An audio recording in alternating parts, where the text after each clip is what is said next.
Olá, estamos começando agora o podcast Eleições 2022, uma realização Portal ING Plus e Jornalismo Unistatic. Aqui quem fala é Amanda Ludwig, jornalista do Portal ING Plus. E hoje recebemos para uma conversa o candidato Caio Tokarski. Falei certo, candidato? Agora sim. Então, tá. Que disputa uma vaga no Congresso Nacional como deputado federal. Caio, obrigada por aceitar nosso convite, seja bem-vindo.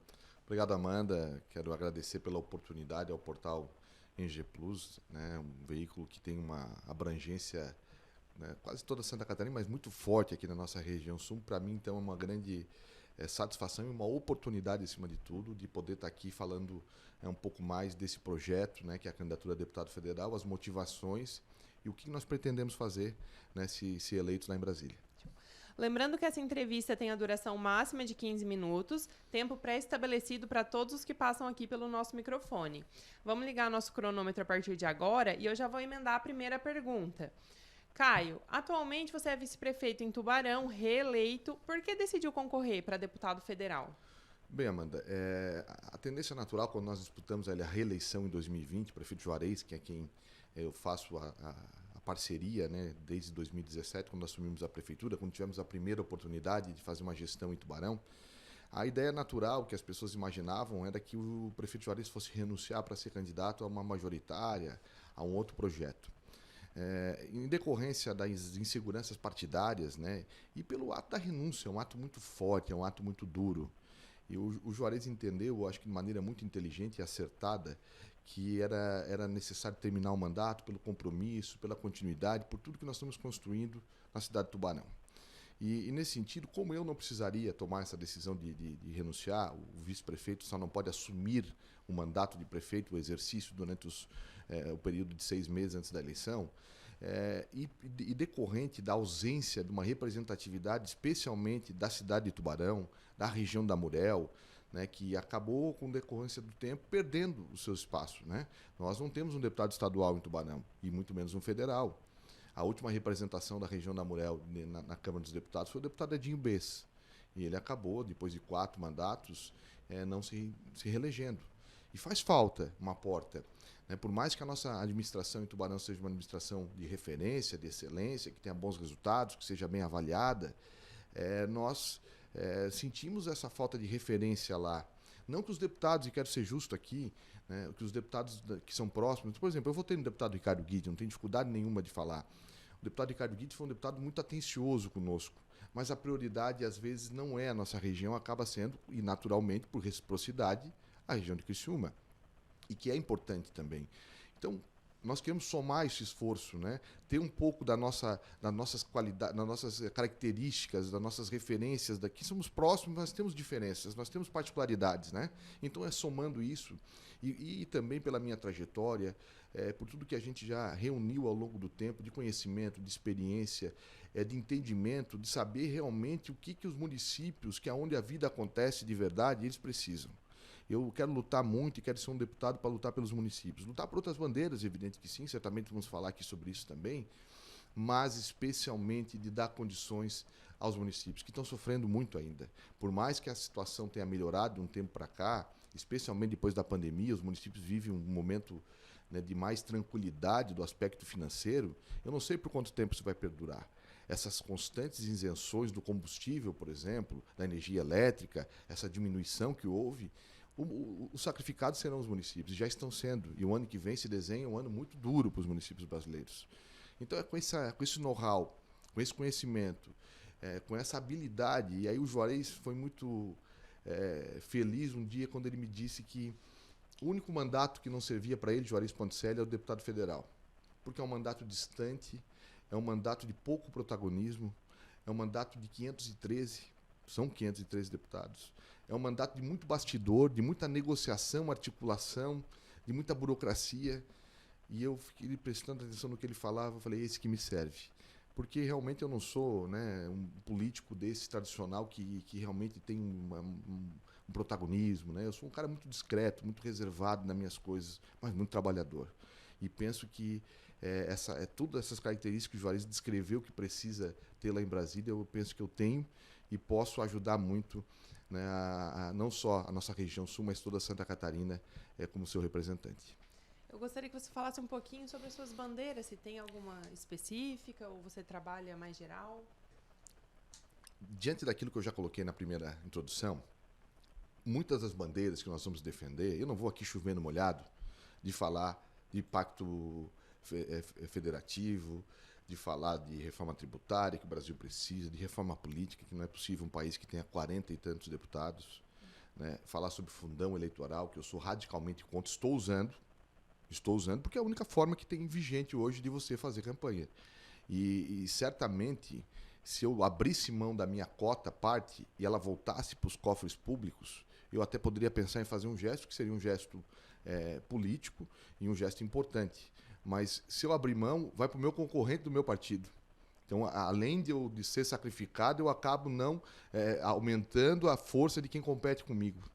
Então, eu quero assumir, em primeiro lugar, o compromisso público que já fiz assim na Associação Comercial de Tubarão, vou fazer na Civale de Braço do Norte na segunda-feira, se for deputado, eu não vou votar favorável à manutenção ou qualquer tipo de ampliação desse processo. O processo de financiamento no Brasil tem que voltar a ser privado e pessoas físicas. Se o poder público não tem capacidade de fiscalizar isso, não é justo que o contribuinte tenha que desembolsar 6 bilhões para poder bancar eleições no Brasil, para poder bancar estruturas partidárias, que viraram um grande negócio, na minha opinião. Então eu tenho a minha sigla, faço parte dela, disputo a eleição por ela, é um requisito, é uma necessidade, mas eu sou radicalmente contra esse modelo que está aí e vou repetir, estou usando porque é o único modelo capaz que eu posso usar. Eu não sou uma pessoa rica, eu sou uma pessoa que tem uma vida equilibrada, como advogado que sou, mas né, não posso abdicar de algumas coisas que eu construí durante a minha vida para fazer eleição, e nem posso fazer assim. Então, o modelo que está colocado hoje, que está em vigor, é o do financiamento público. Então, a gente tem que usar. Mas fica o meu compromisso público, né, está sendo gravado aqui, certamente serei cobrado futuramente, de não votar pela manutenção ou ampliação de qualquer natureza desse tipo de modelo. Além dessas bandeiras que são as tradicionais, que são as bandeiras que realmente a gente tem que trabalhar e tem que lutar, é evidente que eu vou levar algumas experiências daquilo que eu vivi e vivenciei ao longo da minha trajetória. Os municípios brasileiros, eles precisam além dos investimentos que hoje são feitos na saúde, e se você pegar as emendas parlamentares dos 16 deputados catarinenses, você vai descobrir que 80% dos recursos foram para a saúde. É importante a saúde? É evidente que é. Mas nós temos também outras necessidades. E aí, por que eles não aportam nas outras áreas? É porque não há uma construção possível para isso. A política do bem-estar animal, por exemplo, uma política muito atual, importante, que tem muito apelo da sociedade, tem muitas pessoas que são envolvidas, que contribuem, que participam. Só que o que acontece? Se o prefeito Clésio Salvaro bater lá no Brasília e chegar assim, olha, eu quero introduzir lá um programa de castração, de controle de população felina, canina, que tem uma série de repercussões depois no sistema de saúde, né? Então, vamos fazer uma política de prevenção, porque tem uma separação de zoonose, é a consequência, é quando você já teve o problema. A política de prevenção de bem-estar animal, ela antecede, ela antevém, ela é uma política, né, que serve para controlar. Então, se ele bater lá, não tem como mandar o dinheiro, porque não existe uma política do governo federal para isso. Então, você, primeiro, vai chegar lá, e já aconteceu muitas vezes, já vivenciei isso em outros municípios, o deputado manda o dinheiro para a saúde, e aí fica na vontade do prefeito usar do recurso próprio ou não para fazer esse tipo de política. Às vezes não faz. E aí dá todo desgaste, dá toda uma situação. Em Tubarão nós fizemos isso, implementamos com recurso próprio. O 4º mutirão de castração já está marcado para novembro, só nesse ano. Serão quase 2.400 animais que serão castrados, com um processo todo esterilizado, com uma carreta que vai lá, com toda a organização, com toda a condição, com, né, todo o aparato, né, clínico necessário. Credenciamos clínicas particulares para poder acolher e atender esses animais que são, às vezes, de rua, que sofrem qualquer tipo de problema, né, um atropelamento, uma situação, né, de dificuldade. Então, a gente tem já o expertise disso, mas precisa também ter dinheiro para fazer. E não é só do município que a gente vai poder toda a vida investir. Tem município que não tem condições. Então, nós temos que criar uma política carimbada, fundo a fundo, de bem-estar animal. Da mesma forma, a questão dos idosos. Nós estamos vivenciando a longevidade das pessoas. Felizmente, elas estão vivendo mais pelo advento da medicina que melhorou, dos cuidados que as pessoas acabam tendo mais, né, em relação à sua saúde. Só que, depois que para de trabalhar, fica em casa, deprime, o que faz? Então, está nascendo nos municípios uma política do centro-dia, que o idoso vai... A prefeita Dalvânia está fazendo isso em Içara, aqui na nossa região aqui. O idoso chega de manhã, uma vez por semana, duas, ele é acolhido lá, recebido, toma café, é medida a pressão, é verificada a questão da glicemia, ele almoça, ele tem uma atividade lúdica ali, uma atividade de lazer, de jogar um baralho, de jogar um dominó, de participar de um bingo, as mulheres do artesanato. E tudo isso faz com que o sistema de saúde depois seja desonerado e com tudo isso a gente possa melhorar a condição dessa pessoa que muito contribuiu. Então, também não há uma política fundo a fundo para isso. Não se sabe nem onde é que está essa área, se está na assistência social, se está na saúde. Então, há uma discussão, nós precisamos trabalhar isso melhor. A questão do zeramento da fila de creche. Tubarão zerou a fila. Nós, com muita criatividade, coragem, diálogo, fomos no Ministério Público, participamos com as instituições do Conselho Municipal de Educação e provamos que nós não tínhamos como, na nossa rede própria, atender. Nós credenciamos as particulares.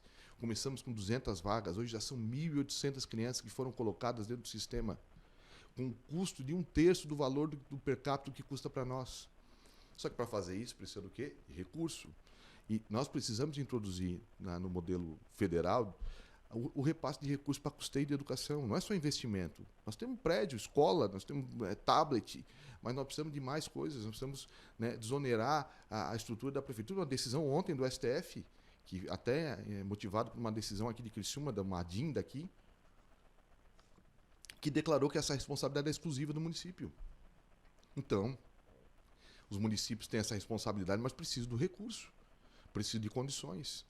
Então, é com essas experiências, né, além da bandeira do esporte, que foi uma bandeira que eu sempre defendi, que eu sempre lutei, eu construí em Tubarão, fui quem foi o primeiro presidente da Fundação do Esporte, né, eu, através de uma negociação política com o prefeito Manuel Bertoncini, na época, construímos esse instrumento. Fui idealizador do Bolsa Atleta, do Bolsa Técnico, do Bolsa Para Atleta. Tubarão hoje é uma referência no esporte, é uma potência no esporte.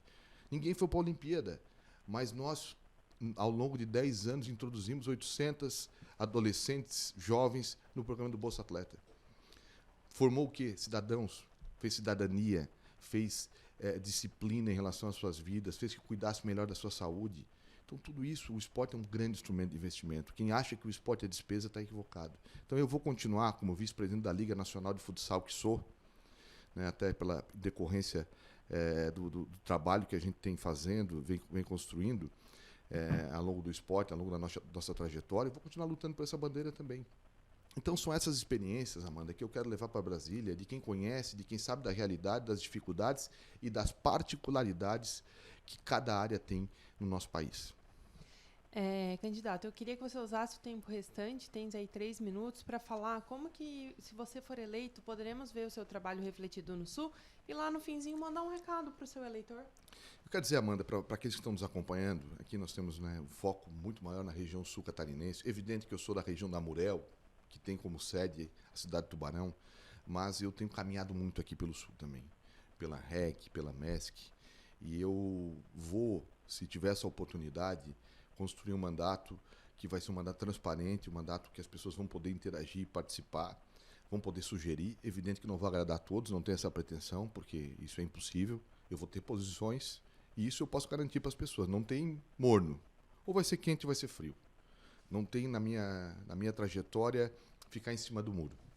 Então, independente de quem for o presidente que estiver lá, evidente que eu tenho a minha posição e a posição está muito preservada pela condição que o meu partido tem uma candidata e eu tenho que respeitar a questão da fidelidade partidária.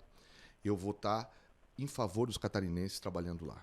Eu não sou a favor da política do quanto pior, melhor. Quem torce para o piloto do avião ir mal, morre junto. E nós estamos dentro do mesmo avião. Então, independente, quando foi o prefeito, ele era a favor ou contra, eu sempre ajudei como vereador e assim eu vou me posicionar no Congresso Nacional, se assim for. Então, fica o meu compromisso de continuar trabalhando muito e lutar, acima de tudo, pelas nossas causas regionais, que são muito importantes, me somando certamente aos deputados que vão ser eleitos aqui na região da REC, para que a gente possa fazer uma bancada muito forte do Sul Catarinense. Então, esse é o meu compromisso. E para encerrar, faltando 1 minuto e 10 aqui, eu quero aproveitar para pedir a todas as pessoas, os eleitores que estão nos acompanhando nesse momento, que estão escutando o podcast, e dizer que eu preciso de uma oportunidade, de uma chance. Eu estou vindo hoje aqui vender expectativa, vender esperança, vender, né, algo que eu ainda não pude comprovar e entregar para as pessoas. Mas eu peço essa chance, essa oportunidade de ser o deputado federal, né, um deputado federal novo, um deputado federal com vontade, que quer ir para Brasília, que quer trabalhar muito, e que daqui, talvez há 4 anos, né, eu não sei o que vai acontecer com a minha vida, mas eu posso estar aqui de volta trabalhando por uma reeleição daí. E as pessoas vão me julgar pelo meu trabalho, pelo meu resultado, e aí com certeza vai ser mais fácil esse julgamento. Mas nesse momento eu quero uma oportunidade, e para isso eu peço o voto para o Caio Tokarski. O meu número do primeiro voto, que as pessoas votam primeiro para deputado federal, é o 4455. Muito obrigado pela oportunidade, espero voltar aqui muitas vezes e já na condição de ser o deputado federal eleito e depois no mandato. Candidato, muito obrigada. Agradecemos novamente sua presença aqui no podcast Eleições 2022, produzido em uma parceria entre o Portal ING Plus e o Jornalismo Unisat, que tem a minha supervisão em parceria com a coordenadora do curso de jornalismo da Unisat, que é a Karina Farias. Aos nossos ouvintes, obrigado por nos acompanhar até aqui e até a próxima.